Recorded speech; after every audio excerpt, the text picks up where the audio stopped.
Salam damai dan sejahtera untuk Bapak, Ibu, dan Saudara dimanapun berada. Kita akan melanjutkan membahas dan mempelajari dari Katekismus Heidelberg pertanyaan ke-92. Pertanyaannya ialah, apakah Taurat Allah itu? Jawabannya, Allah telah memfirmankan semua perkataan ini dengan berkata, Akulah Tuhan Allahmu yang membawa engkau keluar dari tanah Mesir, dari tempat perbudakan. Di sini Tuhan menyatakan keberadaannya, menyatakan kuasanya, menyatakan kedaulatannya atas segala sesuatu, atas apa yang sudah dan sedang terjadi, terlebih khusus menyatakan kekuatannya yang telah membawa orang Israel keluar dari tanah Mesir. Seperti kita ketahui, bangsa Israel, orang-orang Israel yang sudah berdiam di tanah Goshen di Mesir kurang lebih 430 tahun. Dan mereka diperbudak, dijadikan budak untuk melaksanakan pembangunan atau aktivitas apapun di tanah Mesir. Terlebih lagi mereka tidak mempunyai kebebasan untuk beribadah kepada Tuhan. Mereka berada dalam posisi yang sangat tidak menyenangkan dan sungguh mereka merasakan itu. Mereka berseru kepada Tuhan Allah. Mereka memohon belas kasihan Tuhan. Dan Tuhan Allah mengingat akan janjinya kepada Abraham. Dan tentulah Tuhan sudah mengutus Musa untuk membawa bangsa ini keluar dari tanah Mesir, dibebaskan dari perbudakan. Dan Tuhan menyatakan kuasanya, menjatuhkan tulah kepada Mesir, dan menyatakan kemenangan atas segala ilah atau dewa atau roh-roh yang menguasai Mesir. Dan Tuhan menyatakan dirinya. Selepas bangsa ini keluar dari Mesir, mendapatkan pembebasan, Tuhan melalui Musa memberikan hukum Taurat. Hukum yang mengatur hubungan antara umat Tuhan dengan Tuhan dalam hukum ibadah, hukum yang mengatur kehidupan moralitas daripada umat Tuhan, dan hukum yang mengatur tatanan sosial dalam hubungannya dengan masyarakat, dengan komunitas, dengan lingkungan, dengan segala yang berkaitan dengan kehidupan manusia. Dan kita bersyukur Tuhan sekali lagi menyatakan bahwa ialah Tuhan yang membawa keluar orang Israel dari tanah Mesir. Dan apa yang dinyatakan Tuhan? Yang pertama, dituliskan demikian, jangan ada padamu Allah lain di hadapanku. Tuhan mengendaki umat Israel, orang percaya, orang-orang Israel yang keluar dari perbudakan di Mesir, orang-orang yang dibebaskan untuk beribadah kepada Tuhan Allah, memberikan penegasan, penekanan, dan perintah, jangan ada padamu Allah lain di hadapan Tuhan yang membebaskan, Tuhan yang berdaulat atas semesta alam. Artinya jangan tiru dan ikuti semua cara hidup, cara ibadah, penyembahan orang-orang yang ada di Mesir, atau yang ada di sekitar Mesir, atau tempat di mana nantinya di Kanaan mereka tinggal, berada di tanah perjanjian. Mereka, umat Tuhan, orang-orang Israel ini harus mengingat, memperhatikan, dan sungguh-sungguh menyatakan bahwa tidak ada Allah lain selain Tuhan Allah. Ini adalah proklamasi iman sekaligus penyataan bahwa mereka berbeda dengan orang-orang dunia yang menyembah berhala, menyembah ilah-ilah, menyembah buatan tangannya, atau menyembah buatan Tuhan di atas langit. Bapak, Ibu, Saudara yang kekasih dalam Kristus. Yang kedua diperintahkan Tuhan ialah jangan membuat bagimu patung yang menyerupai apapun yang ada di langit di atas, atau yang ada di bumi di bawah, atau yang ada di dalam air di bawah bumi. Jangan sujud menyembah kepadanya atau beribadah kepadanya, sebab aku Tuhan Allahmu adalah Allah yang cemburu, yang membalaskan kesalahan bapa kepada anak-anaknya kepada keturunan yang ketiga dan keempat dari orang-orang yang membenci aku, tetapi aku menunjukkan kasih setia kepada beribu-ribu orang yang mereka yang mengasihi aku dan yang berpegang pada perintah-perintahku. Bagian kedua ini, Tuhan tidak mengatakan kepada kita dilarang membuat patung, membuat sesuatu yang di langit atau di bumi atau di bawah bumi. Yang Tuhan perintahkan jangan membuat segala sesuatu untuk disembah. Apapun itu, menyerupai siapapun itu. Baik itu di langit, di bumi, maupun di bawah bumi. Artinya ada 3 lapisan. Di langit bisa jadi itu benda-benda langit, bisa jadi itu maksudnya ilah-ilah atau roh-roh atau para malaikat, dan juga di bumi manusia, orang terkuat, para pemimpin, orang-orang hebat, ataupun di bawah bumi, yaitu suatu kekuatan dan kuasa kegelapan. Jangan membuat image-nya, gambarannya, fotonya untuk disembah. Di sini kita perlu memahami bahwa dalam konteks kesenian, dalam konteks kita berhadap-hadapan dengan seni, kemampuan manusia membuat sesuatu itu tidak dilarang. Jadi kalau ada orang yang membuat patung, mempotret atau memfoto suatu lukisan, atau membuat lukisan itu sendiri, atau memajang karya-karya seni, itu tidak menjadi masalah, asalkan tidak untuk sujud disembah. Artinya buatan tangan manusia, bahkan buatan Allah sendiri, tidak boleh menjadi pusat ibadah, penyembahan, berhala. Tidak bisa disandingkan dengan Tuhan Allah. Karena Tuhan Allah adalah pencipta, roh adanya. Tidak mungkin dibatasi oleh benda-benda apapun, buatan tangan manusia ataupun buatan Allah sendiri. Termasuk manusia tidak boleh disembah. Siapapun dia, entah dia raja, entah dia kaisar, entah dia presiden, entah dia perdana menteri. Termasuk benda-benda di langit, matahari kah, bulan kah, bintang kah, termasuk gedung-gedung buatan manusia, termasuk apapun, bahkan kitab suci pun tidak boleh disembah. Bapak Ibu Saudara yang kekasih dalam Kristus, ini hal yang penting dan prinsip. Dan ini perlu kita renungkan, apakah mungkin ada buatan tangan manusia yang disembah oleh manusia? Mungkin secara langsung atau tidak langsung sudah pernah terjadi.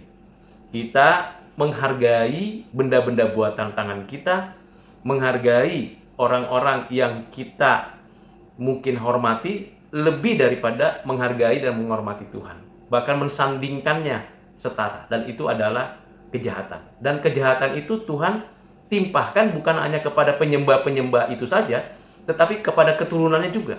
Jadi hukuman Tuhan atas orang yang melakukan kejahatan ini, itu juga terjadi pada keturunannya, keturunan ketiga dan keempat yang membenci aku. Jadi kalau kita membuat apapun itu untuk disembah, sesungguhnya secara tidak langsung atau langsung, manusia sedang membenci Tuhan, memberontak kepada Tuhan, dan murka Tuhan dinyatakan bukan kepada orang itu saja, tetapi kepada keturunannya. Tetapi Tuhan menyatakan kasih-Nya kalau ada di antara keturunannya yang bertobat, percaya kepada Tuhan Allah. Tuhan akan menyatakan kasih-Nya, kemurahan-Nya, belas kasihan-Nya, dan pengampunan-Nya. Bagian yang ketiga ialah jangan menyebut nama Tuhan Allahmu dengan sembarangan, sebab Tuhan akan memandang bersalah orang yang menyebut namanya dengan sembarangan. Bapak Ibu Saudara yang kekasih dalam Kristus, kita perlu memperhatikan dan menyimak dengan baik nama Tuhan, Yahweh, nama yang kudus, yang mulia, yang tidak sembarangan ditulis, diucapkan, dan bahkan dilantunkan. Ketika kita menulis, membaca, melantunkan, dan memuji Tuhan Allah, nama itu nama yang mulia. Kita tidak bisa sandingkan atau gantikan dengan nama-nama yang dunia tawarkan. Memang ada kemiripan dalam huruf katanya, tetapi penyataan ini kita tujukan kepada Allah, bukan kepada ilah-ilah yang terbatas secara geografis, yang terbatas secara kekuasaan. Tetapi kita benar-benar menyembah Tuhan dan tidak sembarangan menyebut namanya. Mengapa? Karena di dalam nama, di dalam suatu relasi dengan pribadi, nama itu menunjukkan keberadaan, entitas, keberadaan sifat, keberadaan esensi, keberadaan daripada kekaryaannya.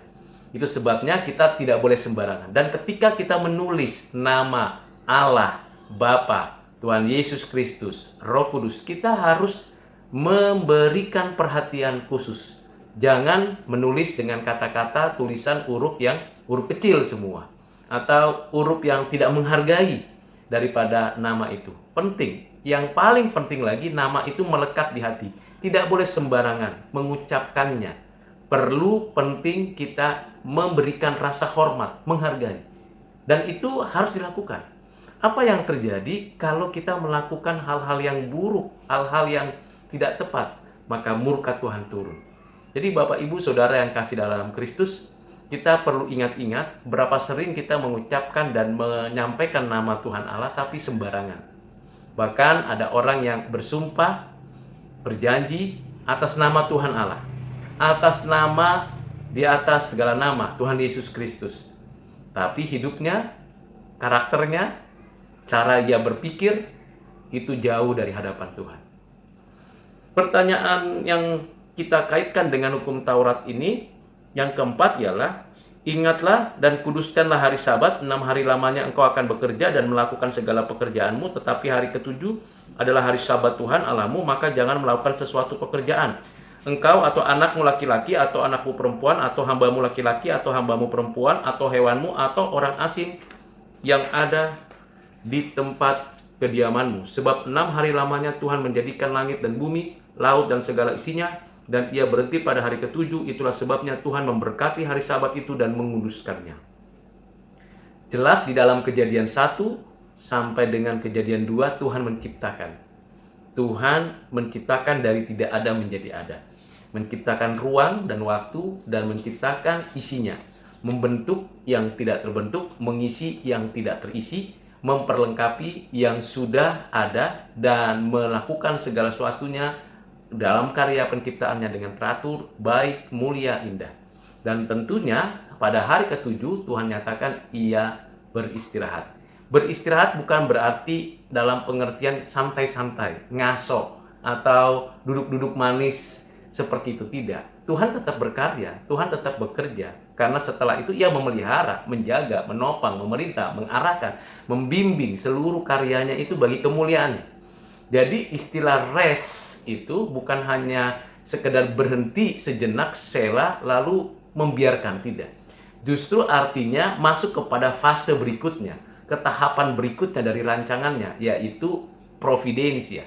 Jadi kata rest di sini bukan hanya berkaitan dengan ya berhenti menciptakan segala sesuatu yang sudah tersedia di alam semesta, di bumi ini bagi manusia dan keperluannya untuk kita, tetapi artinya ke fase berikutnya sesuai dengan rancangannya, yaitu providensia. Menjaga, memelihara, menopang, memerintah, mengarahkan, berdaulat atasnya, dan menyatakan kehendaknya.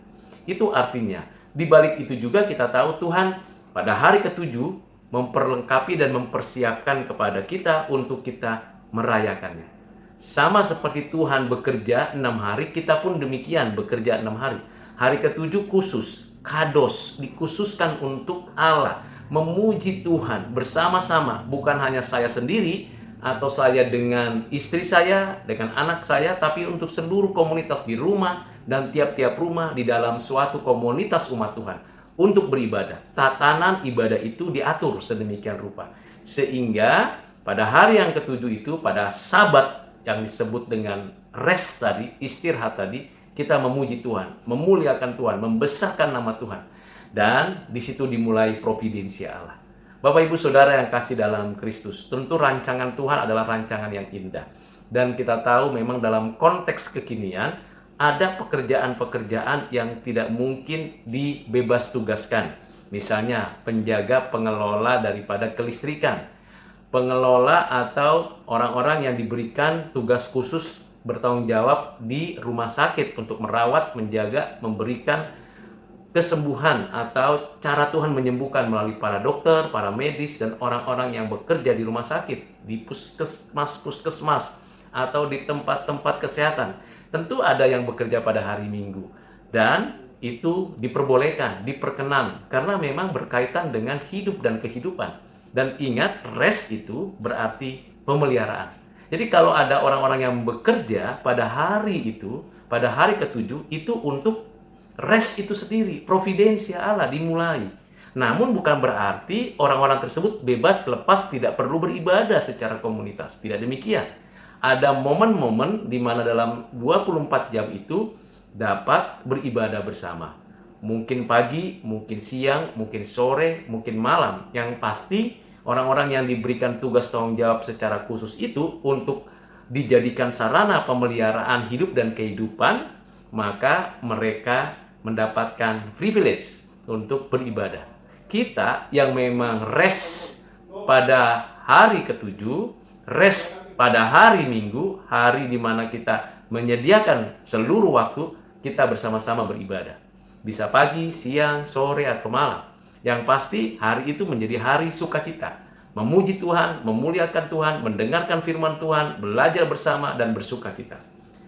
Yang kelima dikatakan, hormatilah ayahmu dan ibumu supaya lanjut umurmu di tanah yang diberikan Tuhan Allahmu kepadamu. Artinya Bapak Ibu Saudara, kita selalu punya orang tua. Tidak ada anak yang bisa hadir dan ada di dalam kehidupannya kalau tidak ada orang tua. Kita pasti ada orang tua. Dan selama hidup orang tua, kita perlu dan patut menghormatinya. Karena melaluinya kita boleh ada dan hadir. Memang Tuhan yang menciptakan, memang Tuhan yang memberi hidup, tetapi melaluinya kita diciptakannya.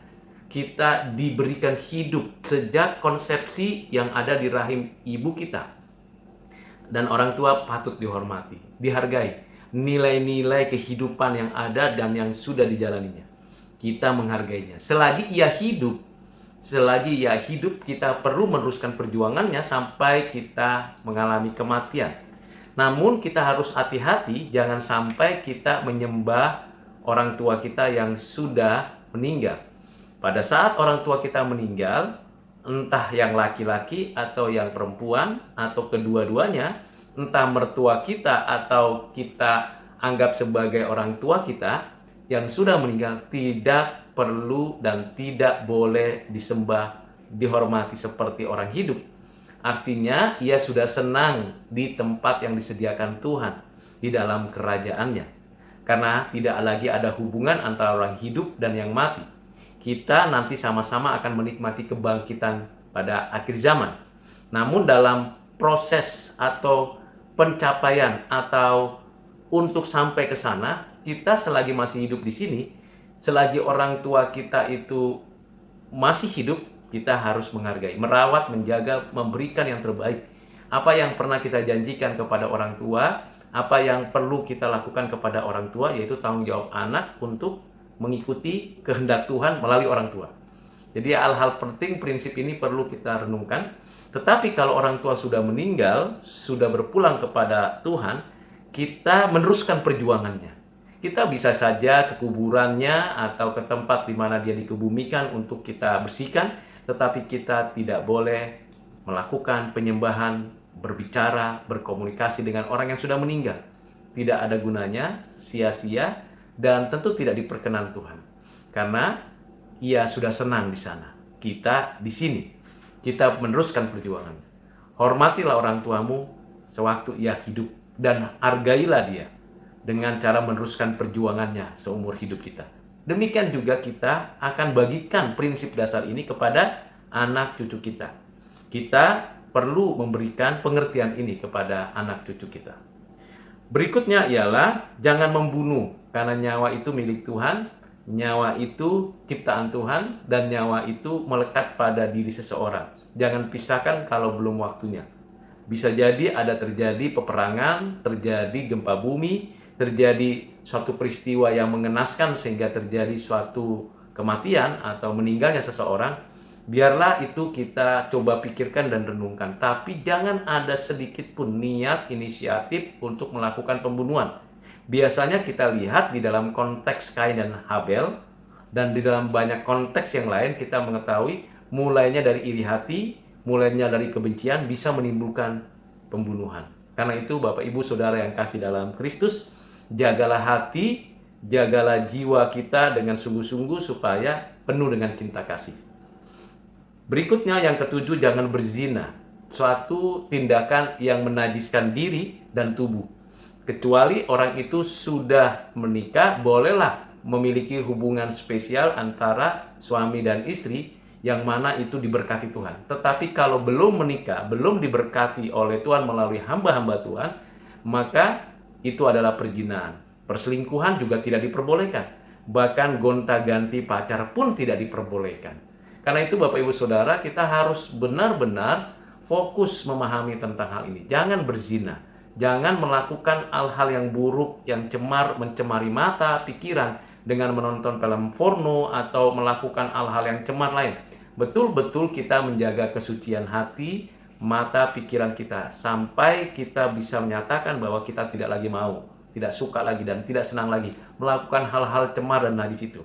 Dan jangan lakukan. Jangan berzina. Jikalau matamu, kata Tuhan Yesus, melakukan hal yang buruk, congkellah. Tetapi maksudnya apa? Maksudnya supaya kita betul-betul hidup kudus. Yang berikutnya, yang kedelapan, ialah jangan mencuri. Mencuri karena itu membuktikan orang itu malas bekerja. Padahal Tuhan perintahkan kelola bumi. Orang yang mencuri adalah orang yang membuktikan bahwa dia malas, dia tidak mampu untuk mengelola bumi, dan tidak mau mengerjakan tugasnya. Mencuri juga disebabkan karena rakus. Jadi kalau ada orang rakus biasanya itu karena dia ingin mendapatkan sesuatu yang lebih atau ingin mendapatkan sesuatu yang milik orang, lalu dia curi, dia ambil. Dia bukan miliknya, bukan hasil keringatnya, bukan milik apa yang dikerjakan. Kita tahu memang segala sesuatunya itu milik Tuhan, tapi jangan dicuri. Minta lebih baik, kalau tidak ya kerja keras, kerja keras. Dan Tuhan sudah menyediakan lahan yang luas di bumi ini. Baik bekerja sebagai petani, sebagai peternak, sebagai nelayan, bekerja di kantor, bekerja sebagai pedagang, sebagai macam-macam pekerjaan yang berkenan di hati Tuhan. Apalagi dalam konteks kekinian, kita bisa menciptakan lapangan kerja dalam kebutuhan kita sehari-hari. Yang berikutnya, yang ke-9, jangan mengucapkan saksi dusta tentang sesamamu. Ini hal yang sering terjadi pada zaman kekinian dalam berita hoax. Kira-kira seperti apa yang disampaikan oleh ular, memutarbalikkan fakta, kemudian menipu orang, kemudian memberikan pengertian-pengertian yang salah, menyesatkan, itu dusta. Jadi dusta-dusta ini beragam jenisnya, modelnya, motifnya. Yang pasti tidak boleh kita mengucapkan saksi dusta, baik di pengadilan, baik di dalam perdagangan, baik di dalam pengajaran, dalam pendidikan. Kita harus jujur, berintegritas dalam beraktivitas apapun. Yang berikutnya, yang terakhir, ialah jangan menginginkan rumah sesamamu, jangan mengingini istrinya atau hambanya laki-laki, atau hambanya perempuan, atau lembunya, atau keledainya, atau apapun yang dipunyai sesamamu. Bapak Ibu Saudara yang kasih dalam Kristus, keinginan untuk memiliki punya orang, apapun itu, baik barang, benda, istri, ataupun tenaga kerja orang lain, ataupun apa yang dimiliki orang lain, itu adalah kejahatan. Kita tidak boleh melakukan suatu tindakan yang sungguh-sungguh memalukan. Dan ini kaitannya dengan poin yang pertama, jangan ada padamu Allah lain. Mengingini sesuatu yang bukan miliknya. Misalnya, mengambil satu tindakan memiliki pegawai orang lain. Mengambil. Istilahnya itu adalah mencaplok pengetahuan pengalaman orang lain dijadikan miliknya. Itu dalam dunia pendidikan atau dalam dunia akademis plagiat atau copy paste. Itu juga sesuatu yang jahat. Itu sama seperti mengingini apa yang dimiliki orang lain. Kreatif lah. Mari kita inovatif, produktif. Kalau kita tidak mengerti, tidak punya kemampuan, kasih tahu, informasikan, minta permisi untuk dapat meminjam, memakai teori, konsep. Tetapi harus ingat, ada hubungan yang paling penting, yang legal, yang tidak bisa diganti-ganti. Hubungan suami istri tidak boleh diganti-ganti. Hubungan tuan dan majikan, dan bawahan, dan buruh, itu tidak boleh diganti-ganti. Kita tidak boleh sembarangan mengambil alih tanah waris orang lain. Udah jelas-jelas bahwa itu tanah waris dari orang tua, leluhur, lalu diambil alih. Lalu dijual belikan. Lalu si pemilik waris tidak dapat apa-apa. Itu kejahatan. Dan Tuhan pasti menghukum orang-orang yang mengambil yang bukan miliknya. Dan dengan alasan apapun. Karena itu Bapak Ibu Saudara, ini perintah-perintah Tuhan ini perlu kita renungkan. Jadi ada 10 perintah ini, lalu pertanyaan ke-93. Bagaimanakah perintah-perintah ini dibagi? Menjadi 2 loh. Loh yang pertama mengajarkan apa yang harus menjadi sikap kita kepada Allah. Loh kedua mengajarkan apa kewajiban-kewajiban kita kepada sesama kita. Dapat saya simpulkan ini berkaitan dengan hukum ibadah dan hukum moral. Tetapi yang lebih daripada itu adalah 2 loh itu mencakup berkaitan dengan covenant. 1 loh itu menunjukkan bahwa Tuhan dari pihaknya dinyatakan bahwa ia menyatakan covenantnya, janjinya dibalik semua apa yang diperintahkan Tuhan, dan dari pihak manusia juga menerima 1 loh untuk menggambarkan bahwa ia juga menerima perjanjian ini. Jadi hukum Taurat itu bukan sekedar pengaturan tatanan kehidupan, tapi ini covenant. Covenant berarti dari pihak Tuhan, Tuhan mengendaki, Tuhan merancang. Tuhan memberikan suatu hal yang perlu untuk kita lakukan. Kiranya apa yang kita pelajari hari ini dapat bermanfaat untuk Bapak, Ibu, dan Saudara. Dan kita akan lanjutkan pada pertanyaan-pertanyaan berikutnya pada bagian selanjutnya daripada Katekismus Heidelberg. Kiranya Tuhan Yesus menolong dan menyertai kita di dalam proses pembelajaran kita dari Katekismus Heidelberg. Tuhan Yesus memberkati dan menyertai Bapak, Ibu, dan Saudara. Amin.